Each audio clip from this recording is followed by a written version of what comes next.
नमस्कार विद्यार्थी मित्रांनो. तर आज आपण पाहणार आहोत इयत्ता 8वीचा पहिला धडा, सजीव सृष्टी आणि सूक्ष्मजीवांचे वर्गीकरण. तर सगळ्यात पहिल्यांदा आपण सजीव म्हणजे काय बघू. सजीव म्हणजे काय, तर जे जीव हालचाल करतात, ज्यांची वाढ होते, ज्यांना वाढीसाठी अन्नाची गरज असते, जे पुनरुत्पादन करू शकतात, अशा सगळ्यांना काय म्हणायचं, सजीव. आणि सूक्ष्मजीव म्हणजे काय, जे जीव असं आपल्या डोळ्यांना दिसत नाहीत, ज्यांना बघण्यासाठी मायक्रोस्कोपची गरज असते, त्यांना सूक्ष्मजीव म्हणायचं. आता ह्यांचं वर्गीकरण करण्याची पद्धत, त्यांचे वर्गीकरण कसं केलं ते आपल्याला बघायचं आहे. आता ह्या सगळ्यात पहिल्यांदा ह्याची गरज का झाली, तर 2011 साली पृथ्वीवरच्या जमिनीवर आणि समुद्रात सुमारे 87 दशलक्ष सजीवांच्या जाती आढळून आल्या शास्त्रज्ञांना. तर आता ह्या सगळ्यांचा जर अभ्यास करायला म्हणलं तर त्या प्रत्येकाला वेगवेगळ्या गटात, उपगटात विभागणी करायला पाहिजे त्यांची. तर मग ती गटात विभागणी करण्यासाठी त्यांच्यामधलं काय काय साम्य, काय काय फरक लक्षात घेऊन त्यांचं गट आणि उपगट तयार केलं.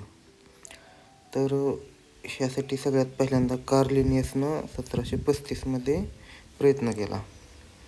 त्यानं काय केलं, सजीवांना 2 गटात विभागलं, एक वनस्पती आणि दुसरं प्राणी. आणि वनस्पती सृष्टीमध्ये सगळ्या वनस्पतीचा समावेश केला, प्राणीसृष्टीमध्ये सगळ्या प्राण्यांचा समावेश केला. आणि त्यानं द्विनाम पद्धती विकसित केली, ज्यानं सजीवांना नामकरण करण्याची पद्धत निर्माण झाली. आता त्यानंतर आला हेकेल. ह्यानं सजीवांना काय केलं, 3 सृष्टीमध्ये विभागलं. त्यानं कार्ल लिनियसचं 2 सृष्टी हाय अशा ठेवल्या, वनस्पती आणि प्राणी. पण त्यात त्यानं प्रोटिस्टा ही एक सृष्टी ॲड केली, त्यात त्यानं सगळं सूक्ष्मजीव टाकलं. त्यानंतर आला चॅटन, एडवर्ड चॅटन 1925 साली आला. त्यांनी पेशीच्या रचनेवर आधारित त्यानं वर्गीकरण केलं. त्याने 2च गटात वर्गीकरण केलं, एक आदिकेंद्रिक आणि दुसरं दृश्य केंद्रिकी. आदिकेंद्रिकेमध्ये स्पष्ट केंद्रक नसलेल्या पेशी होत्या आणि दृश्य केंद्रिकेमध्ये स्पष्ट केंद्रक असलेल्या पेशी होत्या. त्यानंतर 1938 हर्बर्ट कोपलॅंड यांनी 4 सृष्टीमध्ये वर्गीकरण केलं सजीवांचं. त्यांनी हेकेलने केलेले 3 भाग, प्रोटिस्टा, वनस्पती आणि प्राणी आहे असं ठेवलं आणि मोनेरा एक नवीन सृष्टी त्यात ॲड केली. ह्यानंतर 1969 R.H. विटाकर यांनी 5 किंगडम सिस्टीम क्लासिफिकेशनची सिस्टीम अस्तित्वात आणली, जी आता आपण सर्वत्र वापरतो. तर आता ती बघायची आपल्याला, 5 किंगडम सिस्टम म्हणजे काय, R.H. विटाकर यांची. तर त्यांनी पेशीची जटिलता, म्हणजे ते आदिकेंद्रिके आहेत का दृश्य केंद्रिके आहेत, परत सजीवाचा प्रकार, त्या एक पेशी आहेत का बहुपेशी आहेत, त्यानंतर त्यांच्या पोषणाचा प्रकार, म्हणजे त्या स्वतः तयार करतात का दुसऱ्या सजीवावर अवलंबून आहेत का, जे मेलेल्या प्राण्यांचं विघटन करून त्याच्यावर पोषण करत, ह्या आधारावर त्यांनी हे निकष लावले. त्यानंतर त्यांची जीवनशैली, ते उत्पादक आहेत, भक्षक आहेत का विघटक. उत्पादक म्हणजे स्वतः अन्न तयार करतात का, भक्षक म्हणजे दुसऱ्या प्राण्याला मारून खातात का, आणि विघटक म्हणजे मेलेल्या प्राण्यांचं विघटन करून त्यावर जगणाऱ्या सजीवांना विघटक म्हटलं जातं. अशा पद्धतीने त्यांनी 5 सृष्टीमध्ये त्यांचं वर्गीकरण केलं. त्यातली पहिली सगळ्यात सृष्टी आहे मोनेरा, दुसरी आहे प्रोटिस्टा, तिसरं आहे फंगस, चौथं आहे ॲनिमल आणि 5वं आहे प्लांट. आपण सगळ्यात पहिली सृष्टी मोनेरा पाहू. तर ह्यातले सगळे सजीव हे एक पेशी असतात. म्हणजे कसं असतं, तर प्रत्येक सजीव ह्यातला एकाच पेशीपासून बनलेला असतो, त्यांना एक पेशी सजीव म्हणायचं. मग मोनेरातले सगळे सजीव एक पेशी असतात. ते स्वयंपोषी किंवा परपोषी असतात. स्वयंपोषी म्हणजे ते एकतर स्वतः तयार करू पण शकतात काही सजीव, आणि काही सजीव स्वतः तयार करू शकत नाहीत. हे आदिकेंद्रिके असतात. म्हणजेच काय, तर आदिकेंद्रिके म्हणजे त्यांच्यात केंद्रक नसतं, केंद्रक असतं पण पटलबद्ध नसतं, असं विखुरलेलं असतं. ह्यात कोणाचा समावेश होतो, तर सर्व प्रकारचे जीवाणू म्हणजेच बॅक्टेरियाचा ह्यात समावेश होतो. त्यानंतर दुसरी सृष्टी आहे प्रोटिस्टा. ह्या सृष्टीमध्ये पटलबद्ध केंद्रक असतं, दृश्य केंद्रक, म्हणजे ह्यांना प्रोकॅरियोटिक म्हणायचं. प्रोकॅरियोटिक म्हणजे ह्याच्यातलं केंद्रक स्पष्ट दिसू शकतं. ते हालचालींसाठी छदमपण म्हणजे त्यांना रोमके असतात शरीरावर. त्याच्यात काही स्वयंपोषी असतात, काही परपेशी असतात. स्वयंपोशीमध्ये युग्लिना आणि व्हॉल्वॅगस, परत परपोशीमध्ये अमेबा, पॅरामेशियम हे सजीव आढळून येतात.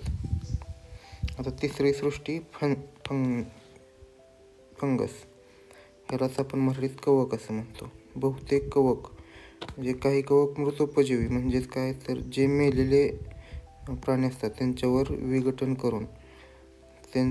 करून ते अन्न त्यातून मिळवतात.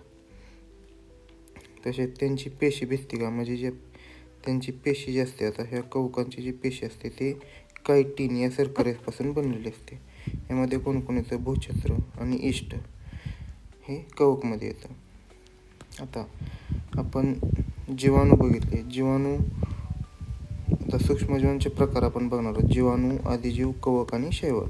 ह्यांचा आकार, जीवाणूचा आकार असतो 1 मायक्रोमीटर ते 10 मायक्रोमीटर आणि ह्या आदिकेंद्रकीमध्ये येतात, म्हणजे ह्याचं केंद्रक स्पष्ट नसतं. परत आदिजीव येतात दृश्य केंद्रकीमध्ये. ह्याचं केंद्रक स्पष्ट दिसतं आपल्याला आणि ते 200 मायक्रोमीटरपर्यंत त्यांचा आकार असतो.